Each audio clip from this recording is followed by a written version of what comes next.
fui fazer mestrado em literatura brasileira na UNB, foi a primeira turma de literatura brasileira. Havia um mestrado em teoria e veio um professor mineiro, radicado nos Estados Unidos, o professor Heitor Martins, para formar o programa de literatura brasileira. Tá? Isso em 1979. Então, eu fiz a prova para o mestrado em literatura brasileira e consegui ser aprovado.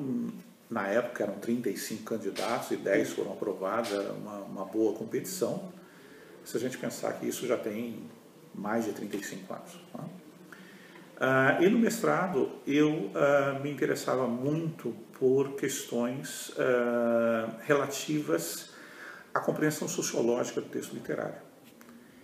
E por conta disso eu persegui a ideia de identidade, e uma das identidades mais fortes na história da literária brasileira é a identidade de Minas Gerais. Tá? Eu usei, à época, um romancista, cronista, contista, que foi editor, foi dono de editora, que era o Fernando Sabino. Tá? E ele escreveu 2 romances, um em 1956, outro em 79, que tem qualidades de representação da identidade mineira muito fortes.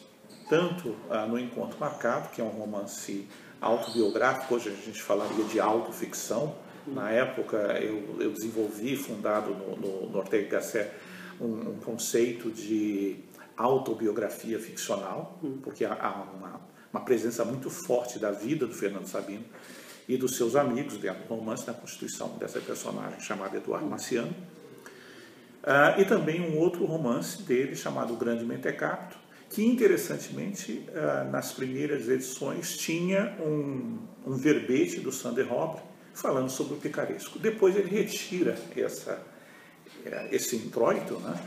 Mas fica muito claro que é uma caminhada de um pícaro. É um sujeito, embora um tanto desvairado, um tanto a personagem Geraldo Viramundo, ele não tem uma relação mental muito boa com o mundo, ele viaja, né, no sentido brasileiro do termo, e acaba passando por várias peripécias dentro do conceito da picaresca que a gente vai remontar lá ao Lazarillo de Tormes. Tá?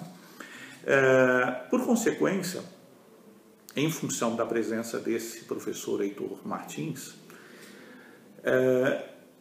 mineiro, mas radicado nos Estados Unidos, na Universidade de Indiana, eu me aproximei dele para ir fazer doutorado nos Estados Unidos. E na época foi o início da preocupação com as literaturas africanas, a língua portuguesa. Havia em Portugal a figura do professor Manuel Ferreira, havia nos Estados Unidos o professor Gerald Moser, aliás, ambos amigos, ambos fazendo trabalhos em conjunto. Depois vem um pouquinho mais com Russell Hamilton. Mas no mundo americano e no mundo brasileiro nós tínhamos pouca gente que falava da literatura africana em português. Você tem alguma coisa na década de 60,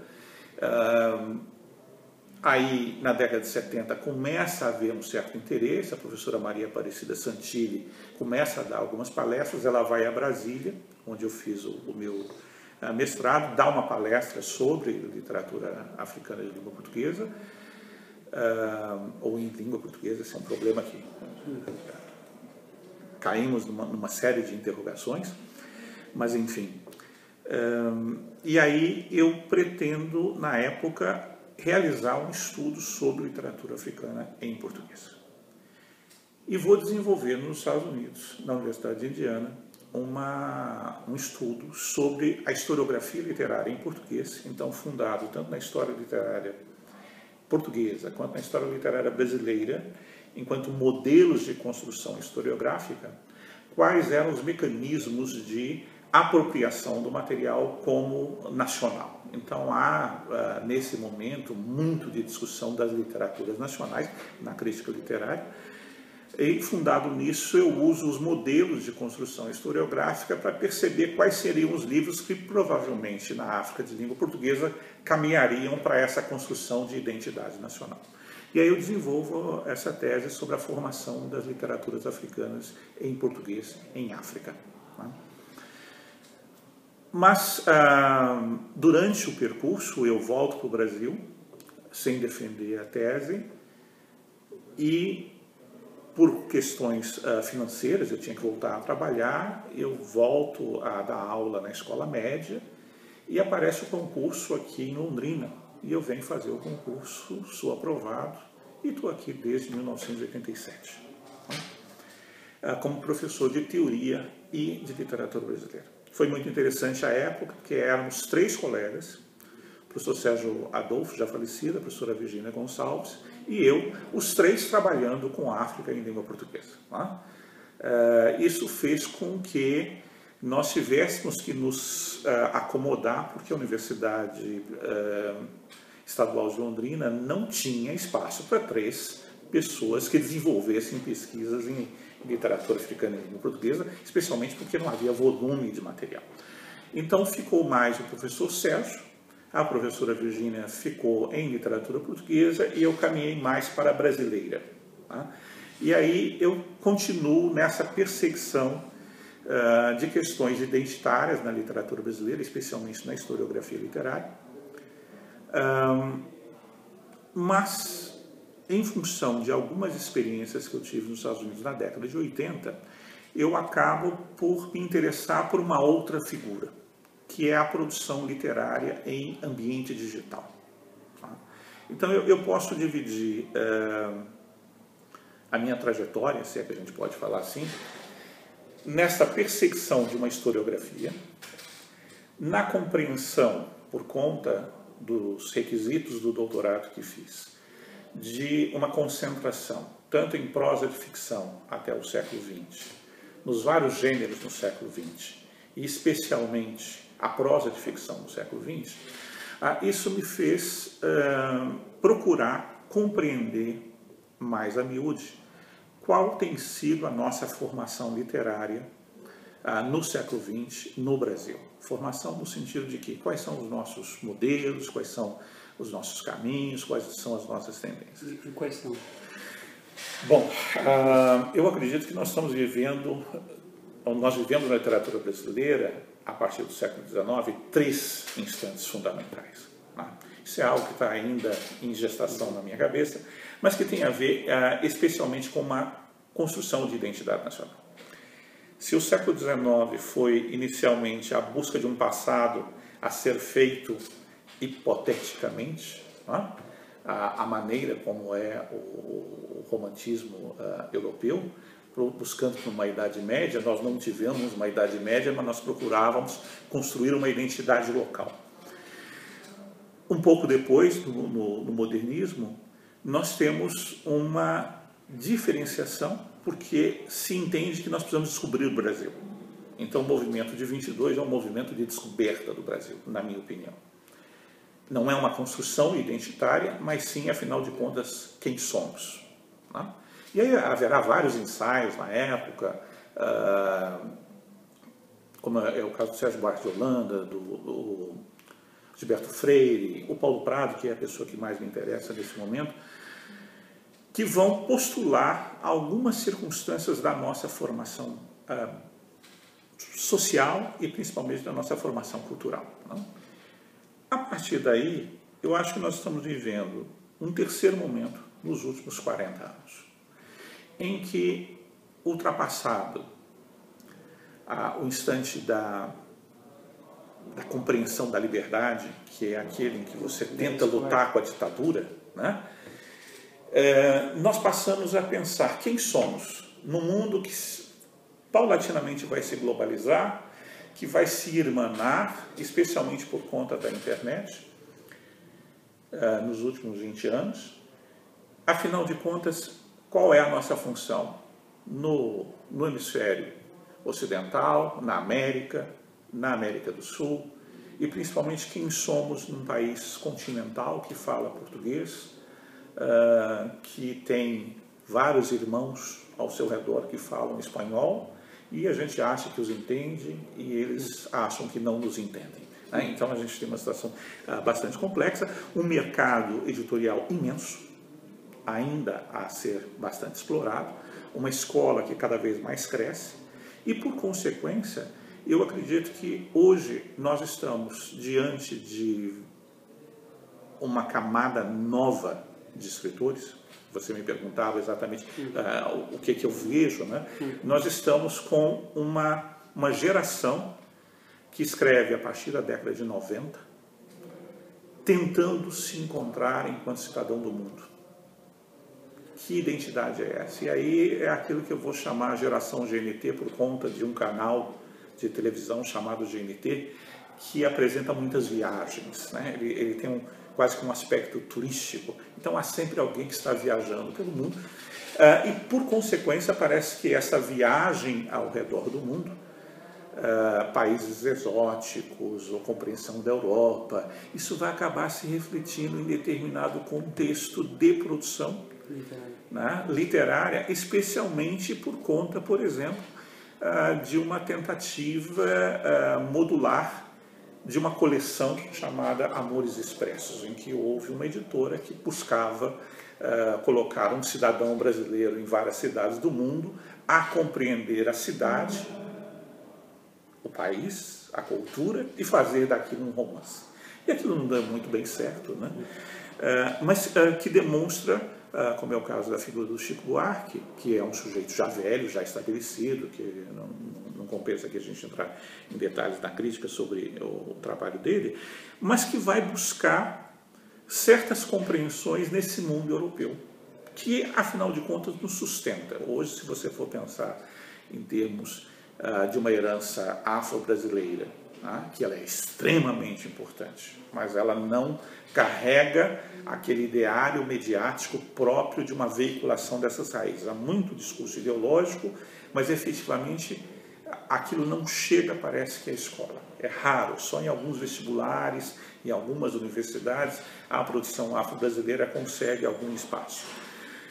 O que acontece verdadeiramente é que nós temos um branco, classe média, educado, escrevendo sobre o país. E, em geral, ele não compreende o seu próprio país. Então, toda aquela literatura engajada que tivemos no romance de 30, ou no caso de Portugal, do romance neorrealista, parece que a gente não tem isso mais. Hoje nós temos algumas figuras que tentam demonstrar a nossa periferia, como é o caso do Ferrez, é o caso do Paulo Lins, mas, em geral, a nossa literatura está muito mais preocupada com uma vida urbana, com uma vida cosmopolita, com uma vida que parece permeada por questões identitárias dessa urbanidade. Então, isso me faz ver que nós estamos vivendo uma terceira onda desse conceito de identidade nacional que me parece ainda em fazimento. Mas, além disso, como eu estava te dizendo, quer dizer, não só a percepção da historiografia, dessa compreensão de mundo, tem me interessado muito dois outros caminhos. Um mais recente, dos últimos 15 anos, em função de um trabalho que me foi provocado por uma visita a um museu na cidade de Colônia, quando eu compreendi a figuração da morte como importante na confecção literária e depois na confecção artística. Primeiro que eu estava vendo quadros que retratavam a grande morte do período medieval, a peste negra, e aí eu comecei a fazer relações com textos, principalmente brasileiros, que trabalhavam com a morte, e aqui eu vou mencionar três fundamentais para mim, que é o caso do Memórias Póstumas do Brás Cubas, é o caso do São Bernardo, do Graciliano Ramos, em que é uma personagem que lida com a morte de Madalena, e o próprio Riobaldo, que lida com a morte de Adorém. É claro que são três narradores diferenciados, mas que estão sempre a preocupar-se com essa questão de como que a morte os afeta. E aí, interessantemente, eu acabei trabalhando com várias coisas e comecei a puxar muito de poesia, alguma coisa de teatro, em comparação com outras artes, especialmente com cinema, escultura e pintura. E acabei num tipo de poema que, para mim, depois se tornou, talvez, a maior figuração ocidental, que é a elegia. E eu tenho trabalhado muito, especialmente nos últimos 7, 8 anos, com a elegia, procurando entender como que ela se faz nesse país que não tem uma experiência traumática forte. Traumática no sentido de nos afetar enquanto nação. Então é diferente dos Estados Unidos, é diferente da Inglaterra, é diferente de França, é diferente de Espanha, é diferente da Alemanha, países em que a guerra os tornou muito inteirados da fragilidade humana. E aqui nós temos uma tradição de sermos o paraíso abaixo do Equador. Então parece que a gente não se preocupa muito com a morte. Mas há uma quantidade bastante volumosa de poetas brasileiros. Eu estudo especialmente um chamado Ivan Junqueira, o Cláudio Viller, um pouco menos,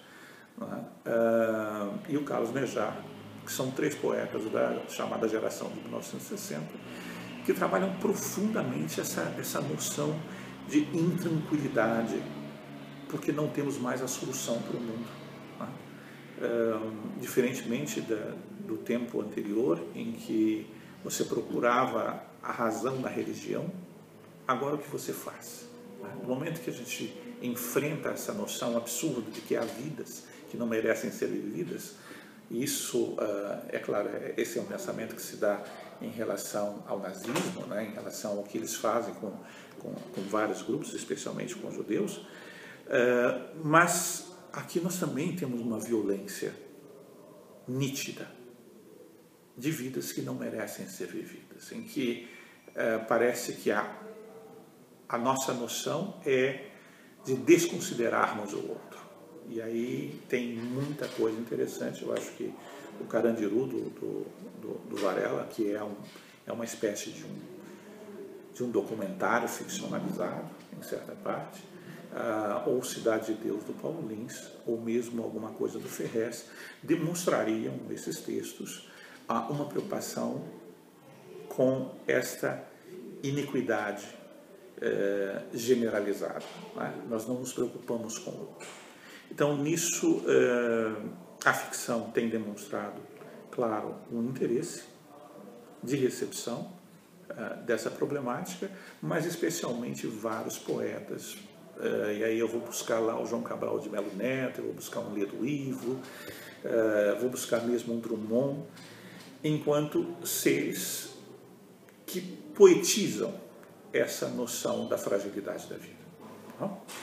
Mas um terceiro caminho que tem me atraído muito, me atraiu desde o início da década de 90, que é o problema dessa construção literária em ambiente digital. A minha ideia, então, era que a gente pudesse fazer uso de outras ferramentas, pensar outras maneiras de usar bancos de dados para construir interpretações em sala de aula, mas principalmente no sentido de fazer com que o aluno tenha um ferramental de análise, um ferramental de suporte daquele material. Ocorre que, aos poucos, essa situação se tornou mais complexa porque a literatura produzida em ambiente digital começou a provocar outros tipos de respostas.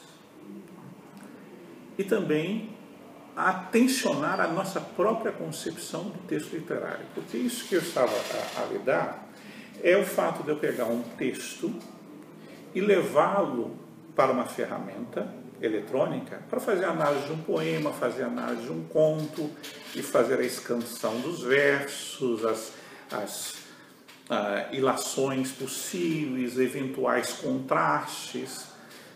Por exemplo, a presença da palavra Deus num poeta, ou a ausência dele. Isso acontece com um sujeito chamado Bento Teixeira.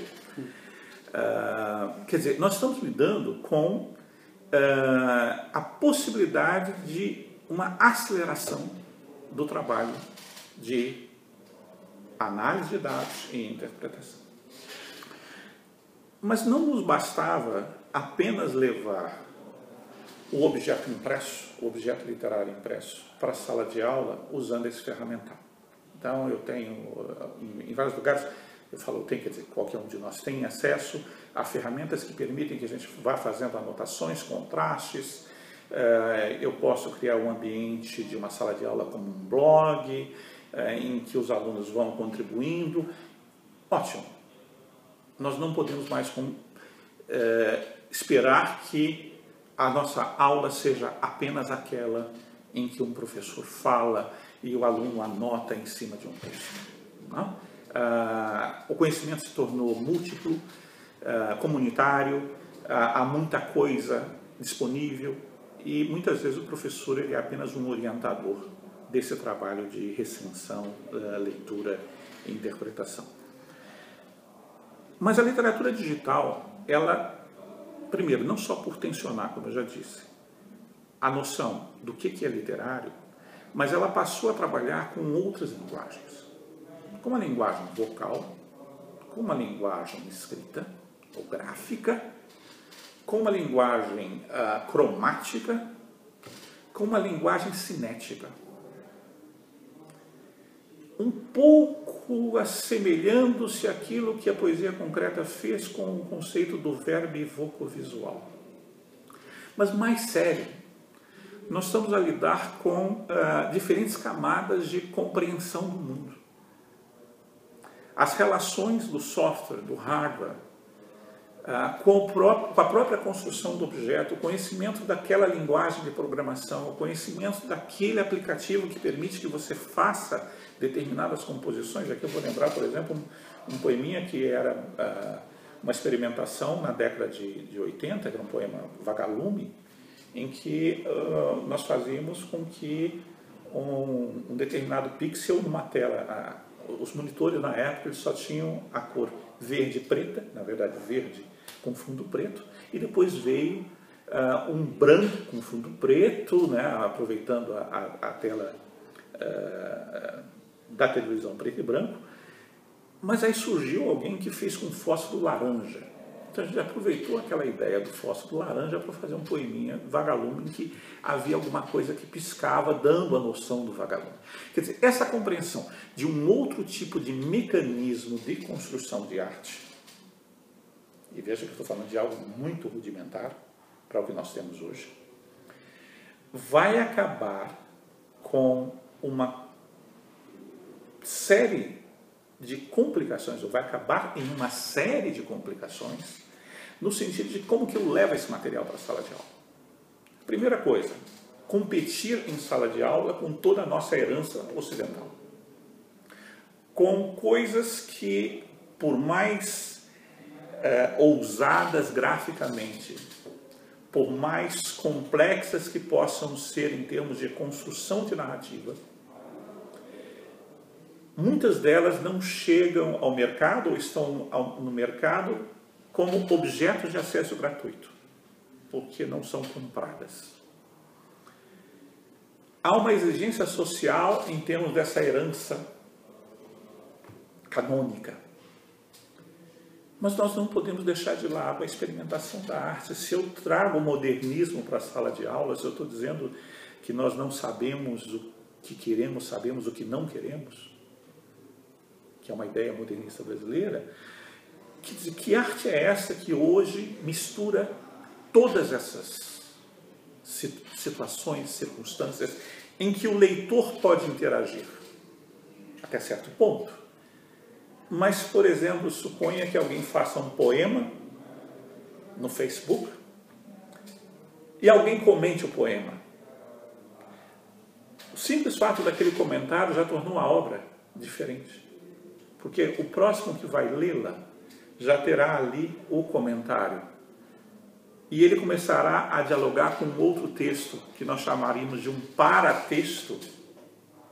E pode ser que haja um pré-texto na construção daquele material. E aí eu estou falando de uma escrita normal, né? Nós estamos usando a mensagem do Facebook para o sujeito escrever a palavra.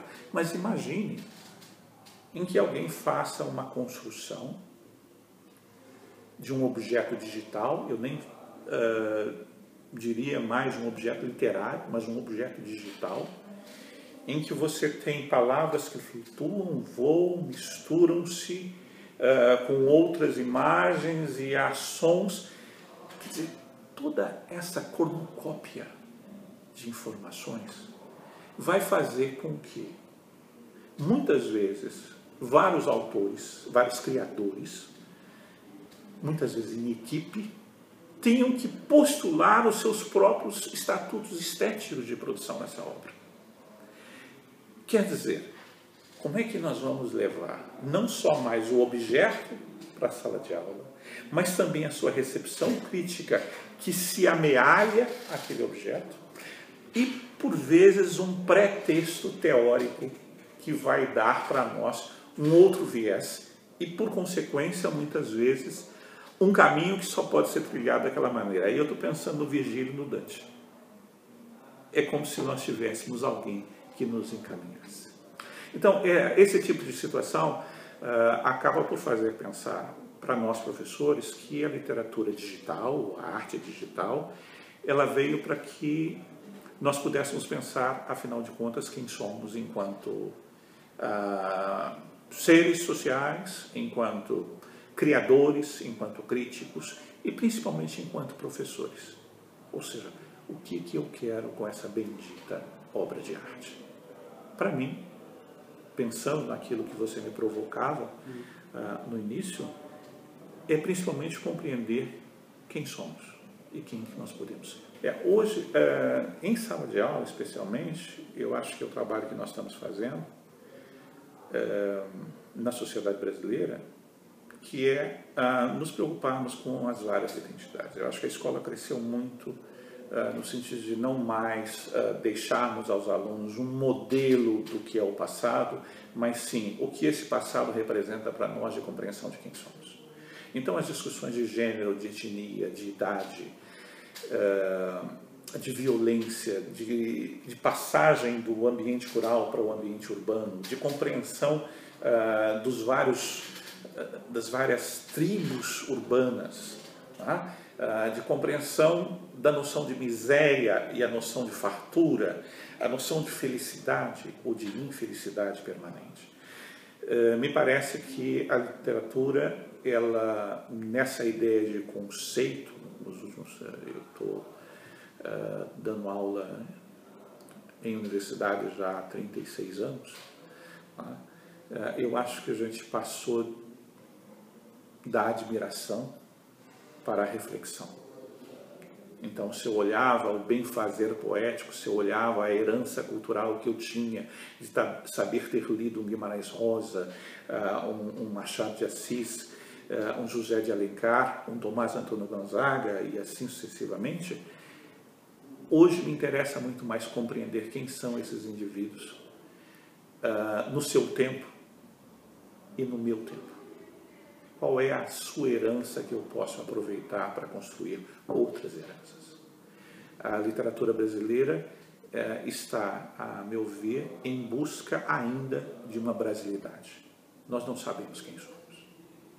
Talvez a gente saiba quem não somos. E nós não somos conhecidos. O traço mais significativo que eu vejo na literatura brasileira é a sua filiação a noção de um paraíso terreal. Eu acho que a gente ainda continua fundado exatamente nessa busca. E aí eu vou mencionar um sujeito que eu trouxe lá no início, né, quando eu falava do modernismo, que é o Paulo Prado, porque ele escreve um livro chamado Retrato do Brasil, Ensaio sobre a Tristeza Brasileira. E eu acho que a gente valoriza demais esse paraíso, porque somos um povo, a bem da verdade, triste. Parece que nós não temos ainda uma noção de futuro. O Brasil é o gigante deitado eternamente. Recentemente a gente achava até que ele começou a andar, mas parece que continua adormecido. Né? Que nação nós seremos? Se Portugal e Espanha olhavam para o passado e diziam, ou Roma disse, eu fui na noção do Quinto Império, quem nós seremos? Eu acho que está faltando ainda esse traço de dúvida. É o que nos verdadeiramente caracteriza enquanto sociedade. Nós não sabemos quem seremos. Não sei se concorda que nessa última fase que você falou de multiculturalidade associada à viagem, há uma certa dificuldade por estabelecer algum autor canônico da literatura brasileira.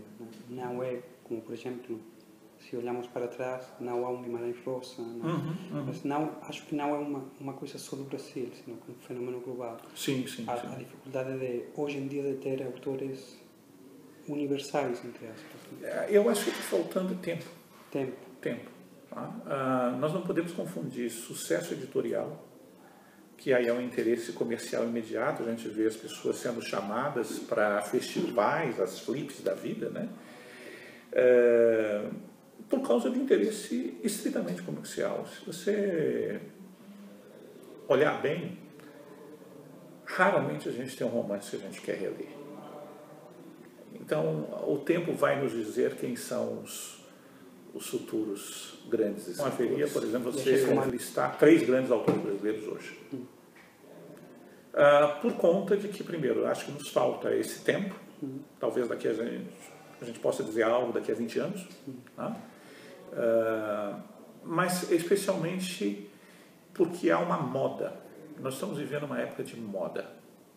Da mesma maneira que o vestuário sai do ambiente rural, que era simplesmente para proteção, e ele passa para uma atividade fabril, em que a moda é necessária para a continuidade do sustento daquele que vive na cidade, a literatura brasileira está vivendo isso, né? Essa coisa de que o sujeito precisa aparecer. E hoje vários estão fazendo isso, com as chamadas redes sociais. Eles estão se vendendo. Eles estão tentando criar suas identidades de configuração de valor. Então, os prêmios literários, os festivais literários indicam essa busca de pertença, mas muito mais aqueles 15 minutos de fama. Né? Aquela ideia de que eu posso viver disso. A bem da verdade, são raros os escritores brasileiros que vivem da escrita. Se a gente for pensar bem, hoje, vivos, nós temos 2, Paulo Coelho, que a universidade raramente o trata, o Dalton Trevisan. Os outros são escritores que têm outras profissões. Então, se eu for pensar nessa busca de uma identidade da literatura brasileira, é realmente isso. Acho que a gente precisa chegar a um momento em que eu terei escritores, verdadeiramente escritores, no sentido de que são profissionais da escrita. E até agora nós temos tido pessoas de outras áreas que têm sido felizes na sua criação.